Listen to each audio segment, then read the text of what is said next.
do that? So otherwise, let's now learn about the auto scaling.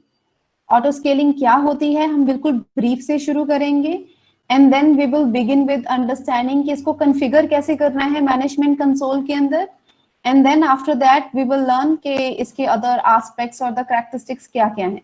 थोड़ा सा इसको explore करें अच्छी तरह से. इसमें हमें ये भी बताया जाएगा कि ऑटो स्केलिंग ग्रुप्स किस तरह से बनाए जाते हैं एंड फिर हम ऑटो स्केलिंग के अंदर किस तरह से scale in and scale out policy use करके अपने जो इंस्टेंसेस हैं उनका जो उनकी जो सर्विस है उनकी कंटिन्यूटी को मेंटेन करके रख सकते हैं. There are so many things available here, so let me keep it in auto mode. In this video, we are going to learn a very interesting but very important topic of this course, that is autoscaling. First, let us see what scaling means. Scaling is the ability to increase or decrease the compute capacity of the application based on different scenarios or conditions. Now let us see what an autoscaling is.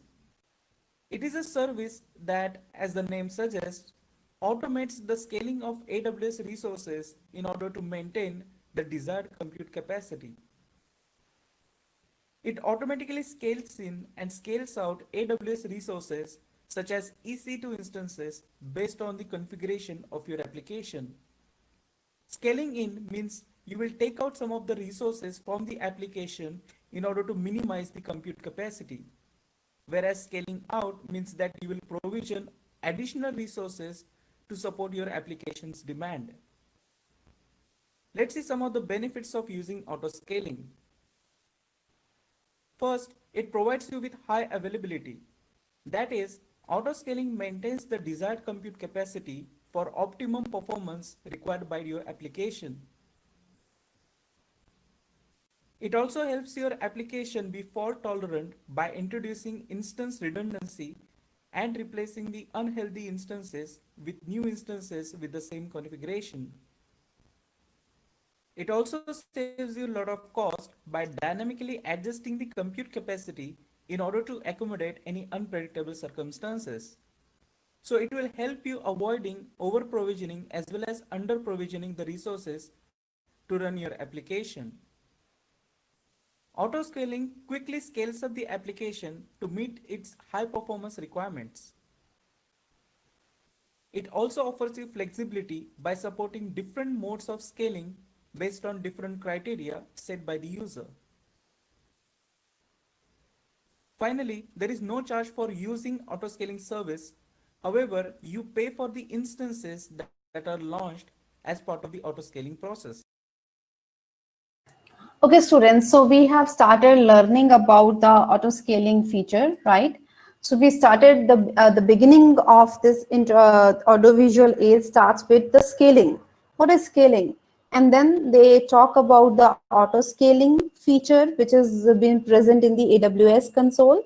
And then we shuffled into the topic like why we are using the auto scaling. So there are plenty of reasons why we use auto scaling. We have a detailed discussion of one-on-one discussion on all the 6 aspects that why we are using the auto scaling. Now what we are going to learn is how we can implement this auto scaling feature within our management console.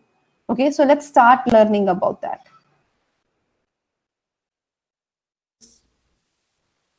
Now let's see how it saves you the cost. Consider an application which has unpredictable consumption of its compute resources, such as web servers, over a year. The average resource consumption per month in terms of the number of EC2 instances used is shown in the histogram on your screen.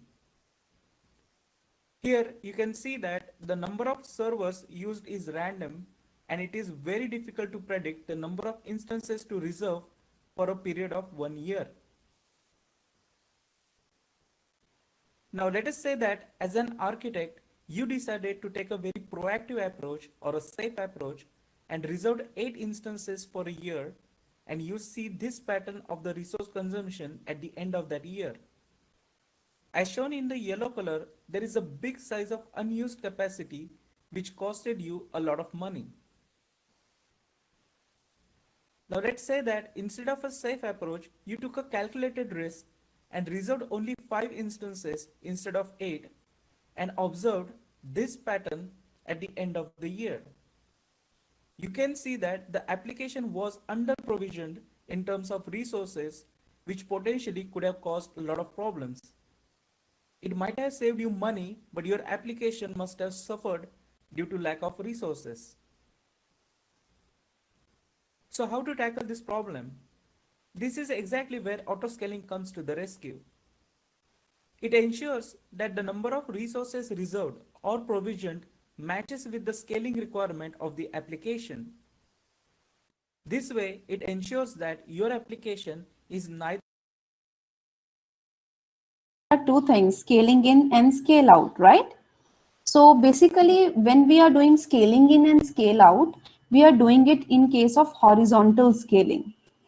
जो scaling होती है ना बेटा, वो हम दो तरह की हम करते हैं, एक हॉरिजॉन्टल एंड वर्टिकल. तो हॉरिजॉन्टल स्केलिंग मींस कि मुझे सर्वर्स चाहिए और मुझे और इंस्टेंसेस चाहिए जहां मुझे और इंस्टेंसेस नहीं चाहिए. मेरी बात समझ में आई? Scaling in and scaling out are part of your infrastructure. Means these depends upon the quantity of the infrastructure. So when the scaling in means, scaling in is here, scaling in means we are adding more compute capability. मतलब मुझे बहुत सारे instances की requirement है. Okay, then it is saying it is scaling in. Scaling out means I don't need more compute capacity. जैसे कि मेरी normal capacity है 3 इंस्टेंसेस यूज होते हैं नॉर्मली.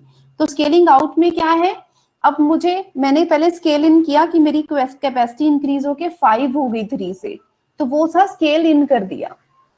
तो अब बाद में मेरा लोड नॉर्मल हो गया, तो मुझे अभी स्केल आउट करना है, तो स्केल आउट करके मैंने उसकी कैपेबिलिटी को 3 रख दिया, जहां फिर मैं 2 जितना भी सेट करना चाहती थी उतना रख दिया. क्योंकि मुझे देखो, अब हमारा जो नॉर्मल वर्क कल्चर है वो 9 to 5 वर्किंग आवर्स का है कि 9 AM से शुरू होके 5 PM तक वर्किंग आवर्स होते हैं. अब कुछ जो कंपनीज हैं, जो आईटी कंपनीज हैं, जो क्लाउड से हमारा डेटा लेती हैं, right, those who are acquiring the services from the cloud, चाहे वो किसी भी तरह की सर्विस है, do they want to pay for the service which they are not using, like after 5 PM, before 9 AM, they don't want to pay for that. तो वहां पे स्केल आउट करने की जरूरत आ जाती है. ठीक है, 9 to 5 तो वर्कलोड पीक आवर पे था, तो उस टाइम इंस्टेंसेस भी बहुत ज्यादा चाहिए थे in order to work with my the company's work and whatever the resources the company is using. But after 5 अब मेरी रिक्वायरमेंट नहीं है क्योंकि एम्प्लॉयज चले गए, तो रिसोर्सेज की जरूरत नहीं होगी, तब मुझे मेरी जो कंप्यूट कैपेबिलिटी है वो कम हो जाएगी. Are you getting my point here, Shalja? This is what is scaling in, scaling out. Okay? Yes, ma'am. Okay. So let's continue with the other aspect of this video. neither under provisioned nor over provisioned, and you pay exactly what you use.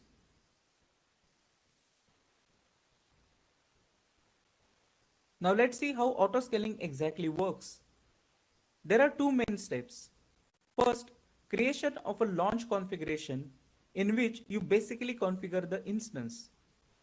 This step involves selecting of an AMI, adding customization if your application has any via the user data, adding the storage, and applying security groups. Second, creation of an auto-scaling group in which you define the actual logic of scaling. This step involves defining of the group size, setting up network and subnet, optionally adding a load balancer, adding the scaling policies, which is the most important part, and setting up notifications, which is optional. We are going to see this in a demo later in this video. Now let's see some of the components of autoscaling in detail. There are three main components: launch configuration, autoscaling group, and scaling options. The first step of autoscaling process is to create a launch configuration. A launch configuration is basically a template that the autoscaling uses to launch the EC2 instances. it is required to be created for creating the autoscaling group. In this, you specify what kind of instance you want to be created by the autoscaling. For example, which AMI to use, which type of instance to use, what the key pair should be, security groups, storage, etc. Remember that you cannot modify the launch configuration after its creation. You can have one launch configuration that can be used by multiple autoscaling groups. However, one autoscaling group can only use one launch configuration. For example, you cannot create different types of instances or instances with different AMIs using a single autoscaling group. If your autoscaling needs to launch instances with different configurations, then create a new one and associate it with the autoscaling group. This is very important to understand. For example, let's say you define an autoscaling group that created 4 EC2 instances with 4 GB memory. Now you realize that you need to have instances with bigger memory. So you can create a new launch configuration and add it to the autoscaling group and replace the old one. The new launch configuration will start creating the new instances. Then at one stage, your application will have few instances with the older configuration and few with the newer one. Once autoscaling replaces all the older instances, eventually you will have the application with the 4 new instance types. A launch configuration can be created using the attributes from a running EC2 instance. And finally, you can also create a launch template from existing launch configuration to make it easy for you to update your autoscaling group. Autoscaling group is a logical grouping of the instances for the purposes of instance scaling and management. That is, it contains the logic of scaling. It scales the number of instances automatically based on the specified criteria, or it maintains a fixed number of instances even if an instance becomes unhealthy by replacing it with a healthy one. It provides an ability to check the instance health. It replaces the unhealthy instances with the new healthy ones. It contains capacity management settings, that is, minimum capacity, maximum capacity, and desired capacity based on the application need. Now let's look at what these are. Minimum capacity denotes the minimum number of instances that autoscaling must maintain. This is required in order to keep your application running at optimum level. The maximum capacity denotes the maximum number of instances that autoscaling is allowed to launch. This is used so that the number of instances launched do not go beyond control, and it will save you your money. Whereas the desired capacity is the number of instances that autoscaling group will always try to maintain. We will see this in a bit later in this video.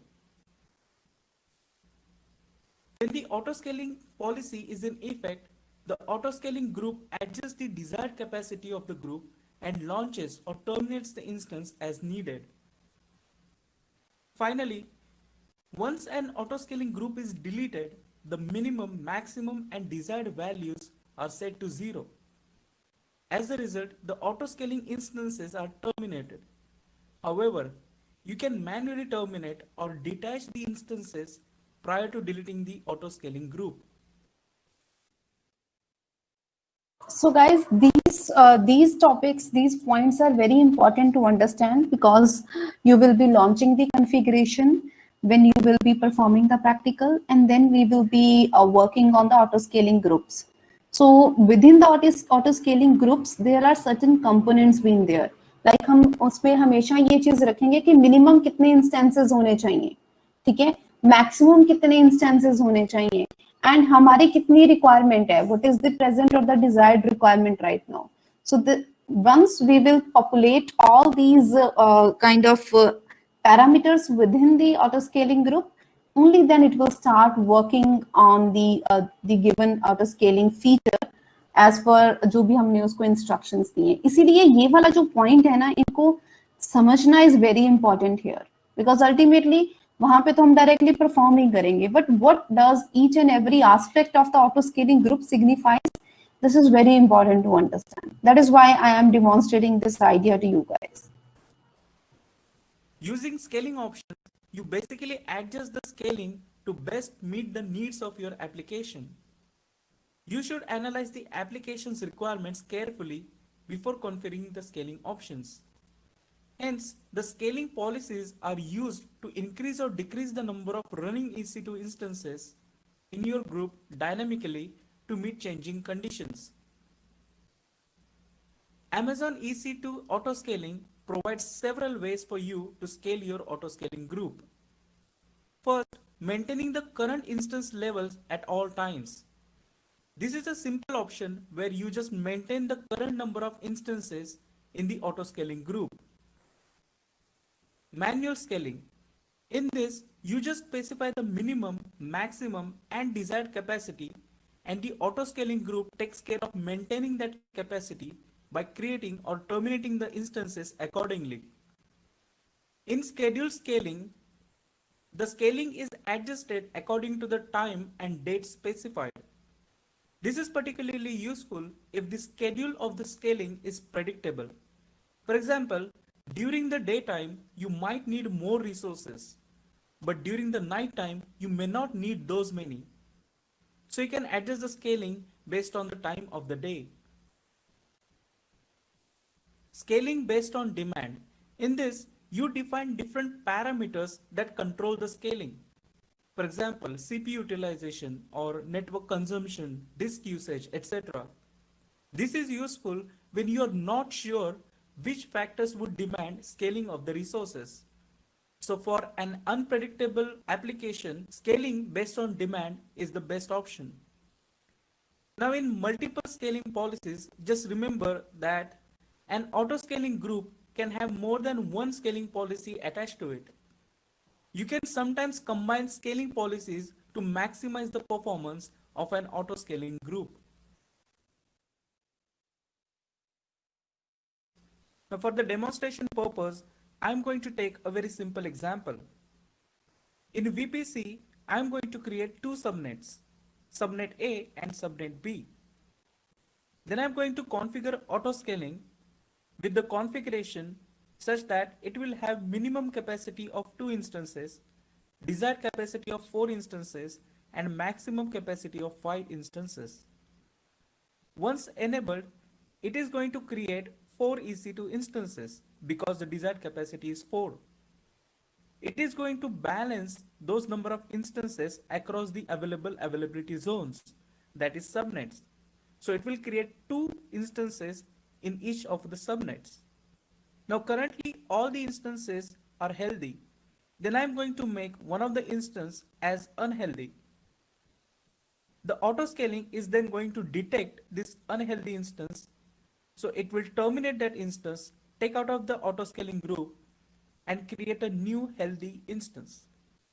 Now let's take a look at this in the AWS console.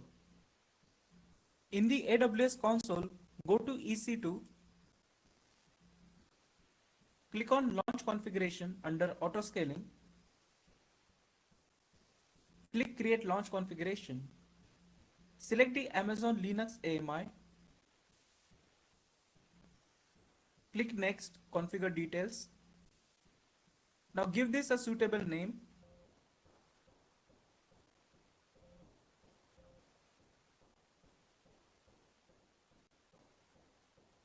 Keep the rest of the options as is and click add storage.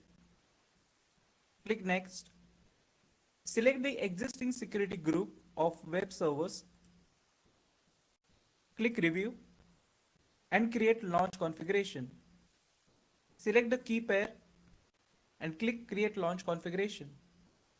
Now here it is giving you an option to create an auto scaling group from here.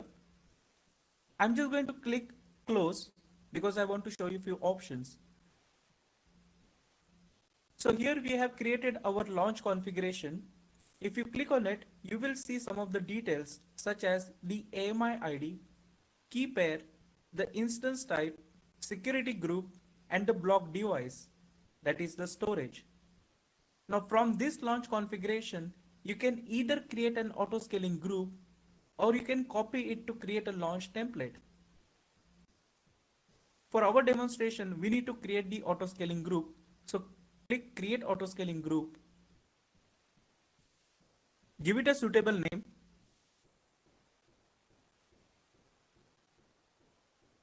Let's start with one instances. You can keep the default VPC and select subnet, subnet A and subnet B. Click advanced details. Now here you can associate a load balancer with this auto scaling. You can also select a suitable health check grace period. I'm going to keep these options as is for the moment and going to select next. Now here you can keep this group at its initial size, that is one instance, or you can select some scaling policies. Now for this small demonstration, I'm going to just keep the group size at it is right now and click next. Click next. Now give it a name.